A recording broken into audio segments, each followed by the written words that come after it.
तुम्हीही अशा प्रकारे नियोजन करून फक्त 35 दिवसामध्ये एकरी 1 ते 2 लाख रुपये कमवू शकता. आज आपण कोलेवाडी येथील प्रगतिशील शेतकरी बाळासाहेब भाऊसाहेब दिघे यांच्या शेतामध्ये आलेलो आहोत.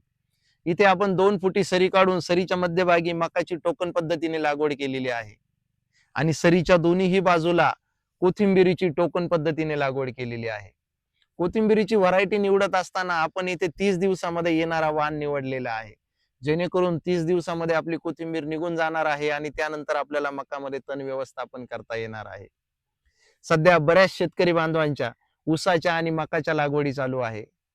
त्यामुळे तुम्हीही अशा प्रकारे व्यवस्थापन करून चांगल्या प्रकारे पैसे कमवू शकता. शेतकरी मित्रांनो, मार्च ते जून या 4 महिन्यामध्ये कोथिंबिरीला वर्षामधील सर्वात उंच दर असतो. या दराचा फायदा घेऊन तुम्हीही अशा प्रकारे व्यवस्थापन करू शकता. यामध्ये एक महत्वाची काळजी आपल्याला घ्यायची आहे. दुसऱ्या दिवशी जर धना लावायचा असेल तर आदल्या दिवशी रात्रभर आपल्याला ते धने पाण्यामध्ये भिजत ठेवायचे आहे. कारण भिजत ठेवल्यामुळे फक्त चौथ्या दिवशी आपला धना उतरून येणार आहे. मित्रांनो, माहिती आवडली असेल तर लाईक करा, फॉलो करा, शेअर करा. धन्यवाद.